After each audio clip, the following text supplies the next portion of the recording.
हिंदी में बोल रहा हूँ, तेलुगु में बोल रहा हूँ। अच्छा, दोनों बोल सकते हैं आप? हाँ। तो प्लीज आप हिंदी में बोले ताकि हमारे पास समय थोड़ा कम है, तेलुगु में ट्रांसलेट हो जाए। ठीक है सर। हाँ, मेरा नाम अजीमुद्दीन है और मैं रेकॉर्ड मंडल जुबली से हूँ। छोटा सा खेड़ा हुआ है, एक 800 बोली का।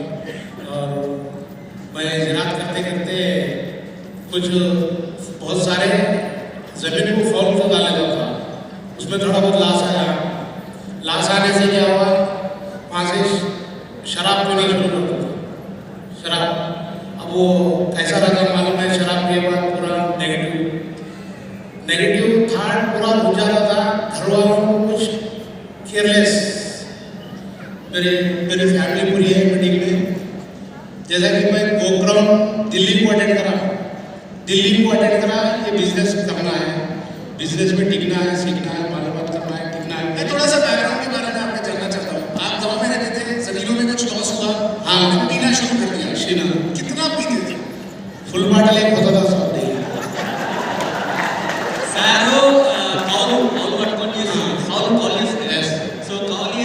వ్యవసాయం కౌలు చేస్తుండే చాలా లాస్ అయింది. లాస్ అవడం వల్ల ఏమైందంటే ఇక మందుకి బానిస అయిపోయింది. ఎంత మందుకి బానిస అయిందంటే రోజుకో ఫుల్ బాటిల్ తాగుతున్నాడు. సో అట్లా ఫ్యామిలీ కూడా కేర్లెస్ అంటే పట్టించుకోకపోతుంటారంట. దాని తర్వాత ఢిల్లీ గోపురం పోయింది. आप कुछ कमाते नहीं थे पैसा? कमाता था लेकिन पीता था और साथ में रहते थे ना। अजीम भाई कहाँ है, किधर है, एकड़ ना अजीम भाई कुछ ताल वैसी दोस्तानी थी। और इसके अंदर ज़राअत भी करता था ना और मजदूरी भी करता था। उसके अंदर मजदूरी 200-300 की मजदूरी जाता था। मजदूरी करते थे? हाँ, 200-300 रुपए कमाते थे। मजदूरी वो भी। परिवार यहाँ पर बैठा हुआ है? हाँ, परिवार है सब। तो उनको मारते भी थे? मार तो नहीं था, मारा नहीं? नहीं मार होगा, लेकिन केयरलेस क्योंकि उनकी देखभाल नहीं थी मेरी। वो मेरी वाइफ है और बहुत क्यों बोलते परिवार को लेके चलते थे। 3 बच्चे थे मेरे, 2 बेटी 1 बेटा, उनको देखते चलते थे। अब मैं फुल पी के ढलते ढलते घर को आता था।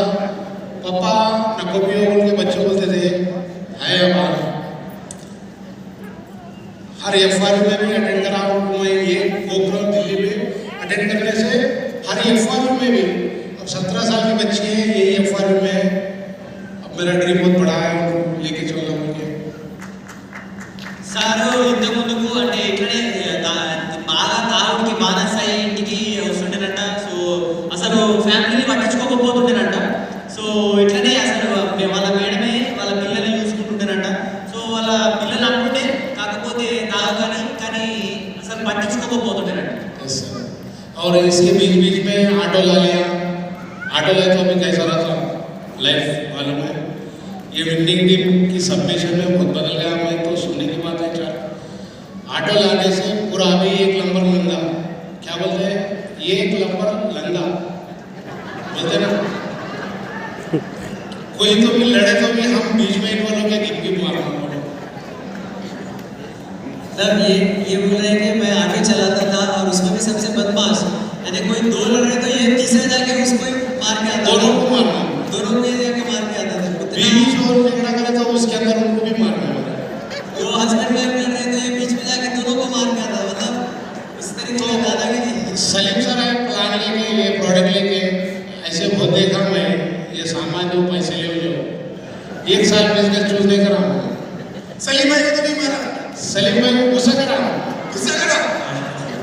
आज ये नजर से जा ठीक है। सलीम भाई डर डर के बोले मेरे इब्राहिम साहब, सलीम भाई तो इब्राहिम साहब के जो रिलेटिव है, इब्राहिम साहब के पापा, उन्होंने बैठ के डालते थे तुम बच्चे लोग बाजू जाओ बोल के बोला सलीम भाई ने कितने बार इब्राहिम साहब को और सलीम साहब को, तुम बच्चे लोग बाजू जाओ, हमारा एक साथ में काम चल रहा है। बोलते था ऐसा बोला सलीम ने भी नहीं है। उनका एक हादसा हुआ रात में गाँव में। ये 3 दिन के एफआर में रोज के 2 घंटे नहीं चाहिए मेरे लिए, लेकिन एफआर में टिक रहा हूँ। ये 3 दिन के एफआर में रोज के 2 ही घंटे नहीं थे। टीम भी है, हैंडलिंग करना पड़ता 100 आदमी की टीम में। सलीम भाई ने ऐसा क्या कहा आपको कि आपको लगा कि बिजनेस करने नहीं चाहिए? आपका इस बैकग्राउंड को देखते हुए। हाँ, सलीम भाई कुछ बिजनेस के बारे में नहीं बताया। एग्रीकल्चर का प्रोडक्ट है, इस्तेमाल करो, फसल अच्छी होती बोले तो वो एग्रीकल्चर का प्रोडक्ट में इस्तेमाल करते करते फसल अच्छी हो रही थी और भारी फसल दिख रही थी। तो छोटे छोटे वीडियो बन रहे थे, फसल अच्छी हो रही थी। ठीक है, एक मीटिंग में बुलाए सर, एसपी भारत सर ने हमें सत्य साई निगम में ये टेम्पो की जैसा घुस जाना काम बोले वहाँ बोले टेम्पो का ये बता रहे तो कहाँ घुस गए तो कौन सामान बैठता, मैं घुस जा रहा हूँ, मार रहा हूँ। ये नहीं होता। प्रोडक्ट इस्तेमाल करने से लाखों के रुपए कौन देता? पागल है क्या इब्राहिम साहब? तुम पागल बने बोल के सब लोगों को पागल बना, आओ पागल बनना पड़ता है। प्रोडक्ट अलग है, जो प्रोडक्ट इस्तेमाल करने से लाखों का प्रोडक्ट लाखों का इनकम कमा रहे बोले तो बोला इब्राहिम साहब को बोलिए एक बात में, प्रोडक्ट इस्तेमाल करने से आज करोड़ों का रुपए कमा रहे बोल तो दुनिया में कोई भी गरीब नहीं रहता बोल के बोला। ठीक है, बोल के प्रोडक्ट इस्तेमाल करना शुरू करा। मेरे बच्चे बोले पापा ये वेस्टेज का प्रोडक्ट अच्छा है, यही ला लो। मेरे को 100 किलोमीटर दूर है स्टोर, 100 किलोमीटर दूर है तो वहाँ से ला के घर में देना, प्रोडक्ट इस्तेमाल करना। कहीं प्लान बोलेंगे तो हम 100 किलोमीटर जाना प्रोडक्ट लाने के वास्ते, ऐसा नहीं करते थे।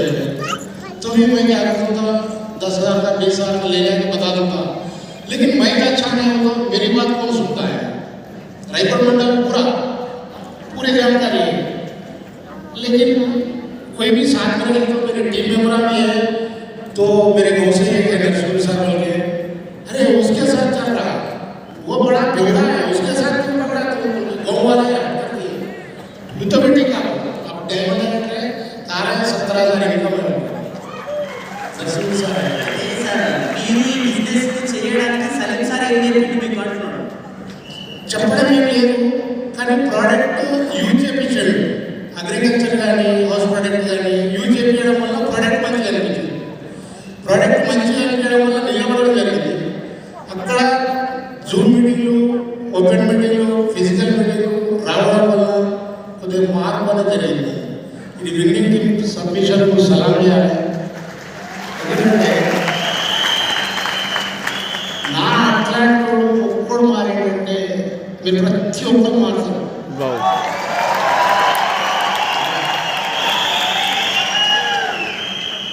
मेरा जैसा आदमी अगर बदल गया तो हर कोई बदल सकता है। यस, तो आप मतलब आपने खुद बोला कि आप बेवड़े को कौन ज्वाइन करेगा सर तो उनके लीडर ने बोला ना, आपके डाउनलाइन ने बोला बेवड़े को कौन ज्वाइन करेगा? हाँ, मैं नहीं ज्वाइन कर रहा, मैं तो ज्वाइन दूसरे गाँव में रहते थे वो, ये मेरे से 100 किलोमीटर दूर, मेरी टीम में मेंबर है 100 किलोमीटर दूर से है, लेकिन मेरे आसपास मुस्लिम है। तो बेवड़ा फिर ग्राउंड डायरेक्टर कैसे बन गया? लोकल दूर लोग कर रहा है। मेहनत जैसे कि दूर दूर ज्वाइन कर लिया, दूर दूर मीटिंग करते गया, सर में 16 गाँव है एक मंडल के, कोई भी नहीं सुनता, ఏదో ఉంటుంది कितने लोगों को बोले तो कोई भी नहीं समझता, तो दूर दूर गया, सफर करते हुए दूर जाके जॉइनिंग करते दूर दूर से मीटिंग पीके तो नहीं गए? नहीं किया। ये सबमिशन में जब जूम मीटिंगों में आ रहा हूँ, ये एक सीढ़ी सलीम साहब मेरे नदी के 4 सीढ़ियाँ फेंके, इन भावों का फल क्या होगा? वो सीढ़ी सुनते सुनते सुनते सुनते ऐसा दिमाग में गया, తాగినోళ్ళు కూడా చేంజ్ అవుతారు. ऐसा दिमाग में बैठ गया कि साहब का पूरा सुरेंद्रवाड़ चैनल इंटरव्यू देखूंगा मैं, जैसा इंटरव्यू चलता था मेरे में एसपी भैया के पूरे जो वीडियो कहाँ है पूरा रिसर्च करके देखूंगा फोन में। ये सबमिशन में जुड़ना बच्चों की जिंदगी बनती है और मेरी जिंदगी बनती है, मुझे ठीक है। क्या बात है, कितना चेक हो गया? आईएएस चेक कितना रहा? 98,000 चेक है। मेरे टीम में 7 कार मिला है। क्या बात है, आपका परिवार एक बार खड़ा हो सकता है? परिवार में खुशी आ गई, यहाँ पर एक स्पॉटलाइट मार दीजिए, स्पॉटलाइट मिला दीजिए। आपके बच्चे भी आए? है सर, 3 वाइफ, मेरा बेटा ब्राउजर में 18 साल का है, 18,000 का चेक दिया सर। क्या बात है, क्या बात है, बेटा भी है, बेटा भी very nice, all the very best. हम बहुत जल्दी आपकी कहानी सुनेंगे जब आप टीसीडी बनकर आएंगे, यूसीडी बनकर आएंगे। थैंक यू చూడండి సార్ ఇంత చదువుకోలేదు, నెక్స్ట్ ఇట్లాంటి సిచ్యువేషన్ లో ఉండే అట్లాంటి వ్యక్తి రోజు 98,000 రూపాయలు ఇన్కమ్ తీసుకొని కార్ తీసుకొని కార్లు ఇప్పగలిగిన టీంలు. సో అది ఎట్లా మారింది అని అంటే ఎట్లా మరి బిజినెస్ లో ఎట్లా వచ్చింటారు అంటే కేవలం సార్ సీడీ ఉంది కదా, సో సార్ సార్ ఒక 4 సీడీలు ఇచ్చిందంట, దాంట్లో ఇన్బాగా ఫాల్ క్యామ్ ఒక సీడీ సార్ని మొత్తం మార్చేసిందంట.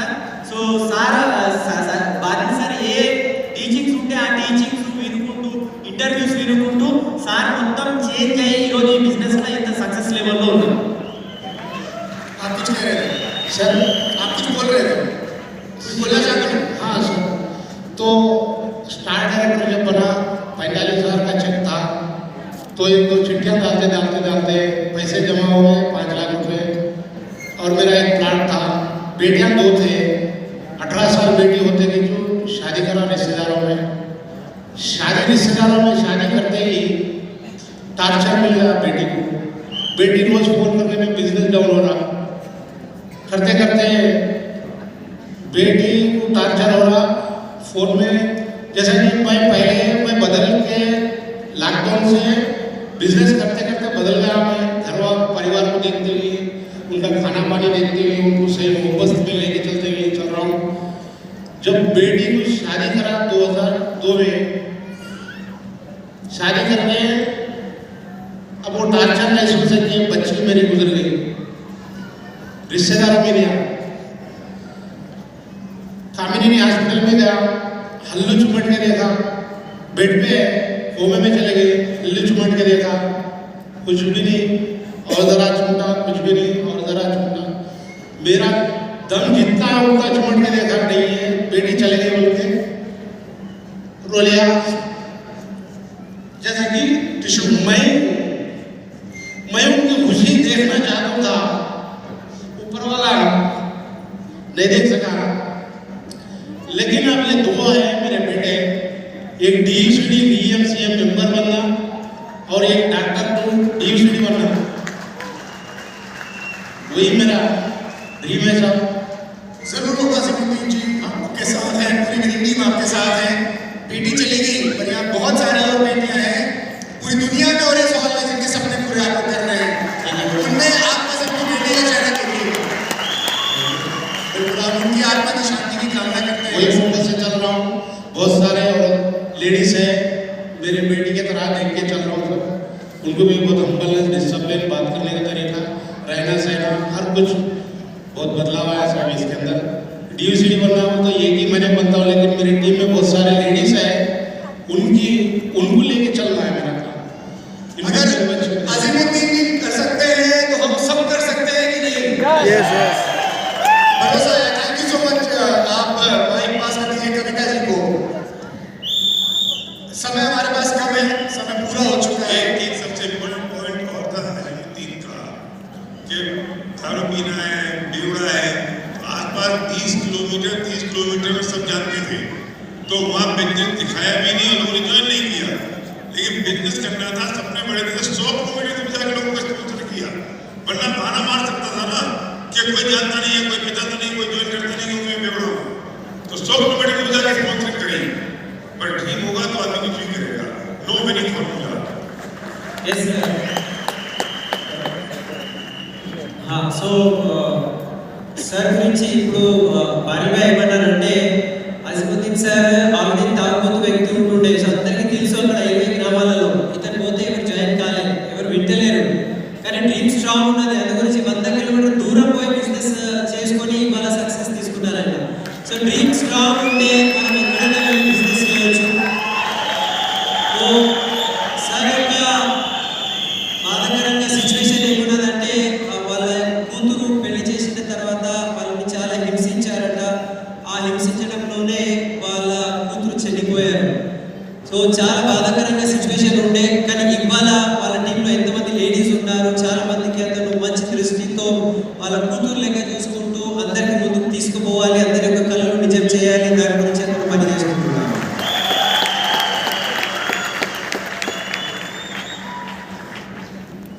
कविता जी हमारे साथ हैं, हिंदी तेलुगु? तेलुगु। कविता जी ये बताइए कि आपका क्या बैकग्राउंड रहा, क्या आपको हेल्थ चैलेंज रहा, क्या एजुकेशन क्वालिफिकेशन थी? మీ బ్యాక్గ్రౌండ్ హెల్త్ ఛాలెంజ్ ఎడ్యుకేషన్? నా పేరు కవిత శేఖర్. సో నేను మా నాన్న వచ్చేసి ఆటో డ్రైవర్ అండి. మేము 5 మంది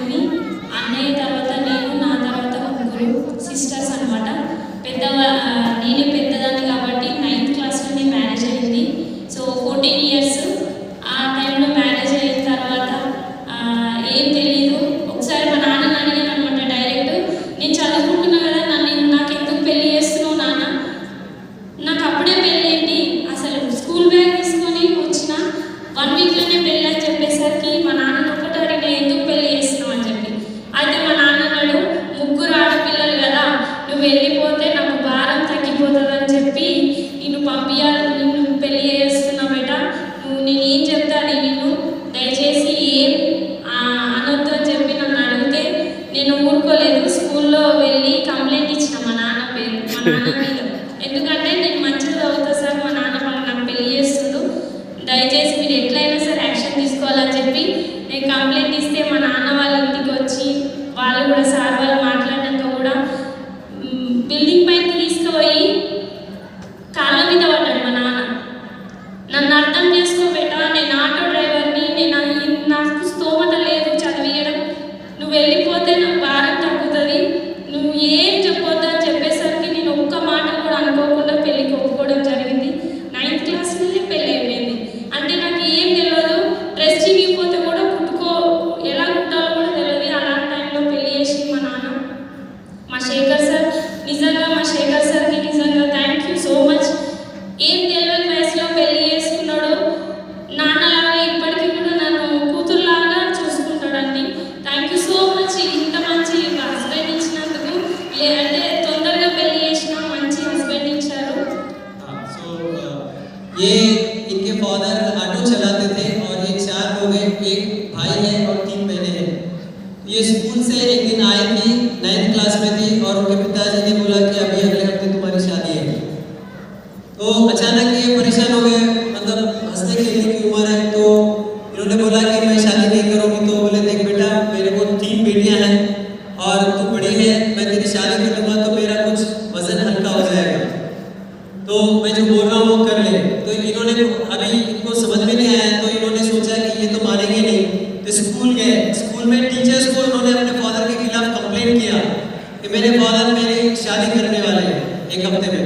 तो फिर वो टीचर आकर इनके फादर को समझाए, तो इनके फादर सीधा इनको ऊपर लेके गए, छत पर लेके गए और इनके पैरों में गिर गए। और इनके पैरों में गिरकर फादर ने बोला कि देख बेटा, तू सबसे बड़ी है और मेरे को 3 बेटियां हैं, तू अभी शादी कर ले, क्योंकि मैं ये सब नहीं कर सकता, मैं एक ऑटो ड्राइवर हूँ, मेरा भार कम कर दे। तो फिर पिता जब पैरों में गिर गए तो ये मान गए और कुछ भी मालूम नहीं था, एकदम बचपना था। 14 साल में इनकी शादी हो गई। तो थैंक गॉड इनके जो हस्बैंड है बहुत अच्छे व्यक्ति हैं और वो मेरे को ही बेटी जैसा देखकर आज तक मेरे को संभालते आए हैं, क्योंकि मेरी तो कोई मतलब उतनी होशियारी तो थी नहीं, तो हस्बैंड ने ही इनको संभाला है। Thank you husband for this. एक बार आपके हस्बैंड यहाँ पर हैं, एक बार खड़े हो सकते हैं, वो एक बार स्पॉटलाइट प्लीज। शेखर गारू ఇక్కడ ఉన్నారు, ఒకసారి నిలబడండి। वहाँ पीछे है, वहाँ पर एक बार स्पॉटलाइट दिलाइए। यस, जोरदार तालियां, एक बार जोरदार तालियां। हमारे पास समय कम है, जब आप यहाँ स्टील कराएंगे तो आप दोनों साथ में आकर अपनी स्टोरी शेयर कीजिएगा। Thank you sir, thank you so much. Please बैठिए। वेस्टीज बिजनेस कब मिला आपको? వెస్టీజ్ బిజినెస్ ఎప్పుడు వచ్చింది మీ దగ్గర? 22 లాస్ట్ इयर అంటే ఎండింగ్ ఇయర్ में लगभग 3 साल पहले। हाँ 3 साल पहले। उसके पहले आप लोग मिलकर कैसे गुजारा करते थे, क्या काम करते थे? ఏం చేస్తుండే మీరు ఇద్దరు కలిసి? పెళ్ళైన అంటే 2007లో మ్యారేజ్, 8లో పాప, 10లో బాబు.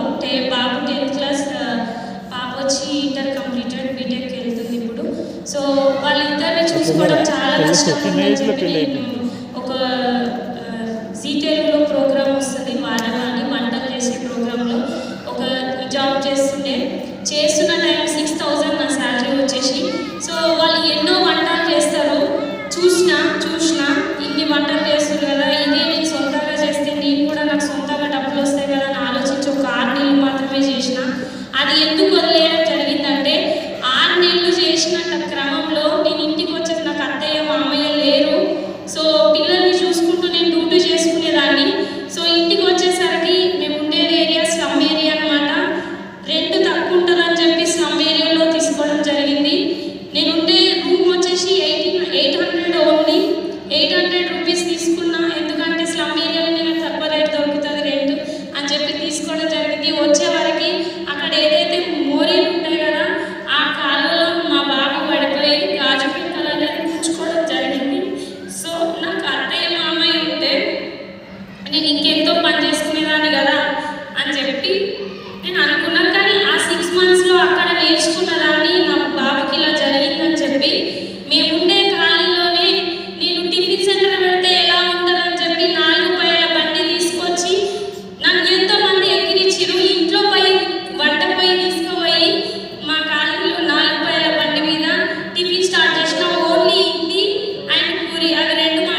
एक्चुअली ये क्योंकि इनका बैकग्राउंड बहुत डाउन था, तो ये एक स्लम एरिया में रह रहे थे और स्लम एरिया में 800 रुपये का छोटे से कमरे में ये दोनों रहते थे। इनका बेटा और बेटी हो गए थे, तो ये कहीं जॉब कर रही थी कुछ एक टीवी शो में जो पकवान का शो होता है। तो ये 6 महीने जॉब के लिए गए, तो वो इतनी गंदी नालियाँ वो स्लम एरिया में होती थी, तो ये जॉब को गई क्योंकि इनके सास ससुर तो है नहीं। तो बेटा एक बार गंदी नाले में गिर गया और उसको कांच छूट गई, कांच लग गई, तो बेटा बहुत दर्द में रो रहा था। तो वो सब दर्द देखकर इनको लगा कि मैं बच्चों को छोड़ के जाऊंगी तो कैसे होगा। तो फिर उन्होंने डिसाइड किया कि क्योंकि वो पकवान वाले प्रोग्राम में थे, तो इन्होंने एक ठेला खरीदा और अपनी ही कॉलोनी में जो 4 पहिए का ठेला होता है वहाँ पर टिफिन सेंटर शुरू किया। एक इडली और पूरी ये बेचती थी। तो 9 साल वो काम किया। एक पुरानी जमीन थी सास ससुर की, वहाँ पे इन्होंने एक घर बनाया लोन पर, लेकिन वो सब अच्छा चल रहा था। लॉकडाउन में सब जीरो हो गया, क्योंकि लॉकडाउन में सब कुछ बंद हो गया। तो अब ये हर प्रॉब्लम यानी सारे तरीके के प्रॉब्लम शुरू हो गए, खाने के लाले पड़ गए। तो गवर्नमेंट से जो फ्री चावल मिलता है, राशन का जो चावल मिलता है, वो उससे ही गुजारा कर रहे थे। ऐसा ये समय चल रहा था। तो कर्जे भी बहुत हो गए थे क्योंकि घर भी बनाया और कुछ काम तो अभी चल रहा नहीं था, तो कर्जे बढ़ते गए और खाने के लिए वो गवर्नमेंट वाला चावल नहीं खा रहे थे। तो एक प्रेस्टीज इतना जरूरी थी। आपकी एक वीडियो हमारे पास है कंसोल, आपकी एक वीडियो हमारे पास है, प्लीज उसे रेडी कर लीजिए। क्या ये वीडियो पहले देख सकते हैं? ये कविता जी का वीडियो है, प्ले कीजिए। Esta es de Laura Nani,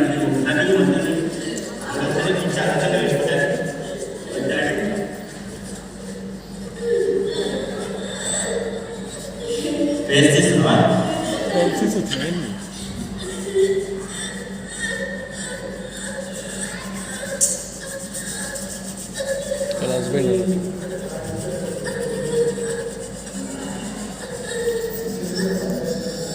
thank you.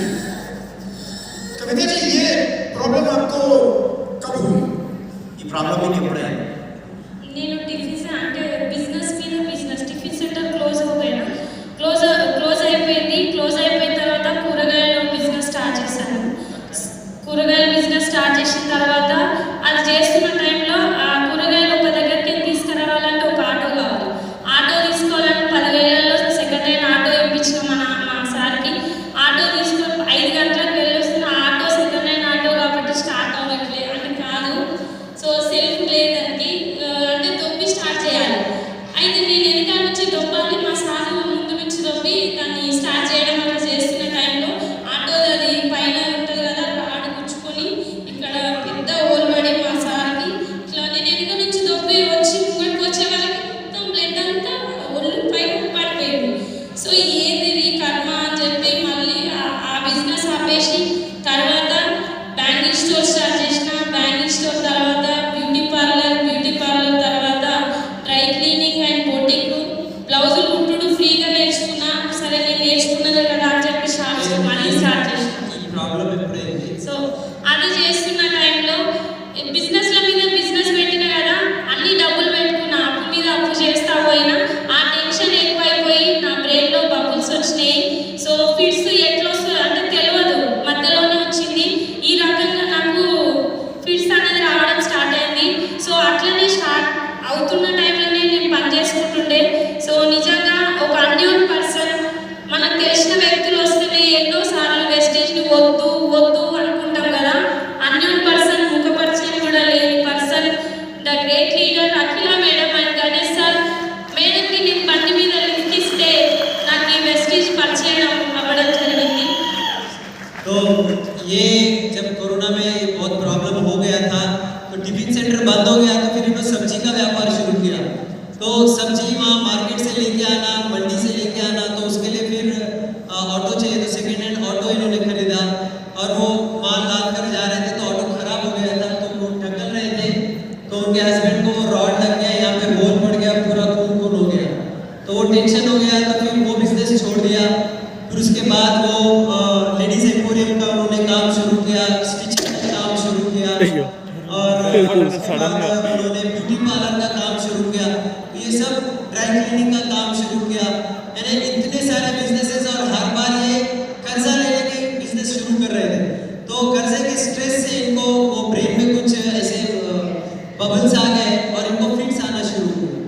तो ये ऐसे फिट्स होते थे, फिर भी ये काम कर रही थी। तो ऐसे सिचुएशन में इन्होंने एक लेडी को, एक मैडम को इन्होंने लिफ्ट दिया गाड़ी पे, और वो अननोन मैडम, वो अखिला मैडम और गणेश सर है, उन्होंने इनको वेस्टिज बनाया। पारस पत्थर मिल गया। एक बार खड़े होंगे अखिला जी और गणेश जी यहाँ पर है। अखिला मैडम, हाँ, वहाँ पीछे बैठे। जोरदार तालियां। मैडम को सर एक बेटे क्लास में आप देख रहे हैं, बाद में पहले उनको खड़े होने दीजिए एक बार। अच्छा, यहाँ पर ओके, स्पॉटलाइट आया इधर पीछे नहीं, इधर देखिए, इधर। वेरी नाइस, जोरदार तालियां ऐसे पारस पत्थरों के लिए जिन्होंने लोहे को छुआ और आज वो स्टेज पर है। ये ताकत है डायरेक्ट सेलिंग की दोस्तों। किसी ने किसी की जिंदगी छुई, आज वो मंच पर ला दिया उनको। वो उनका कितना धन्यवाद करे उतना कम होगा। मैं कविता जी जानना चाहूंगा कि फिर उसके बाद वेस्टिज बिजनेस आपको मिल गया, आपने कैसे शुरुआत करी, क्या चैलेंजेस आए, थोड़ा शॉर्ट में बताइए, ऑलरेडी टाइम हो चुका है। సో మీకు వెస్టిజ్ బిజినెస్ వచ్చిన తర్వాత మీకు ఏం ప్రాబ్లమ్స్ వచ్చినాయి, ఎట్లా స్టార్ట్ చేసిండ్రు, ఎట్లా బిజినెస్ ని బిల్డ్ చేసిండ్రు?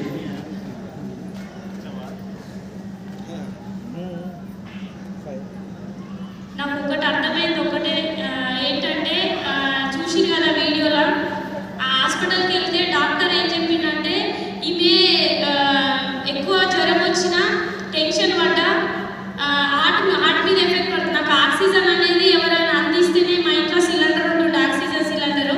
డాక్టర్ చెప్పిన కాడ నుంచి వీడియో ఎందుకు తీసుకున్నామంటే, మీరు చెప్పేది ఏం అర్థమైతే లేదు, ఫిట్స్ అంటే నూనె వస్తుంది కదా, ఆ ఫిట్స్ కాదు. సో ఈసారి మీకు ఫిట్స్ వచ్చినప్పుడు వీడియో తీసుకురండి అని డాక్టర్ చెప్పడం జరిగింది. సో అందుకని ఆ వీడియో నా దగ్గర ఉండడం జరిగింది.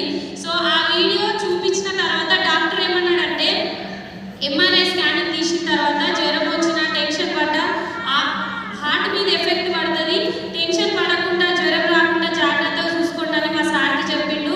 సో బ్రతకడం కూడా కష్టం, ఎక్కువ హార్ట్ బ్రేక్ అయిపోతే ఛాన్సెస్ కూడా ఉంటుందని చెప్పడం జరిగింది.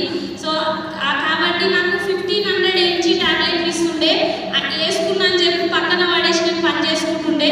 ఎందుకంటే అది వేసుకుంటే నిద్రనే, ఇంకా మొత్తం నిద్రలోకి వెళ్ళిపోతుండే. సో అలాంటి టైంలో నాకు వెస్టిజ్ ఆపర్చునిటీ అఖిల మేడం ద్వారా రావడం, నిజంగా ఫస్ట్ ఎఫ్ఆర్కి నేను ఇదే మీటింగ్కి వచ్చాను. ఈ మీటింగ్కి వచ్చినప్పుడు నాకు ఏమీ తెలియదు, వెస్టిజ్ లోగో కూడా చూడలేదు, డైరెక్ట్ ఎఫ్ఆర్కి వచ్చిన. ఎందుకంటే బిజినెస్ చేసి చేసి అలసిపోయినా కదా, ఏ పుట్టలో ఏ బాగుందని చెప్పి ఇందులో కూడా ఏమన్నా ఉందేమని తెలుసుకోనికి వచ్చిన. నేను ఏ ప్రోడక్ట్ యూజ్ చేయాలి ఏది చూడలేదు. సో చూసిన సంధ్య మేడంని చూసిన, బ్లేజర్లో సంధ్య మేడం లాగా ఎట్లా అయితే బ్లేజర్లో సంధ్య మేడంని చూసిన, నేను అట్లనే కావాలని డ్రీమ్ చేసిన. నెక్స్ట్ ఎఫ్ఆర్ వరకు డైరెక్ట్ కంప్లీట్ చేసుకొని 1,00,000 ఇన్కమ్ తీసుకొని 14 లక్షల వరకు కార్ తీసుకొని నేను ఇక్కడికి రావడం జరిగింది. ये इनको जो फिट्स आ रहे थे, तो वो फिट से उनको हार्ट का प्रॉब्लम भी आने के चांसेस थे। तो हार्ट का अगर प्रॉब्लम आया तो हार्ट फेल हो सकता है, तो उसके लिए इनको बहुत सारी दवाइयाँ दी जाती थी। ये कंटिन्यूसली सो जाते थे, तो मैं सो जाऊँगी इसके लिए फिर ये कुछ तो काम कर रहे थे। जब मैडम से जब मुलाकात हुई तो इनको वेस्टिज का भी पता नहीं है, लोगो नहीं देखा, कोई प्रोडक्ट नहीं देखा, कुछ नहीं मालूम। तो यहाँ पे डायरेक्टली उनको एफआरआई में बिठाया गया, उनको कुछ भी नहीं मालूम, किडनैप करके। हाँ, तो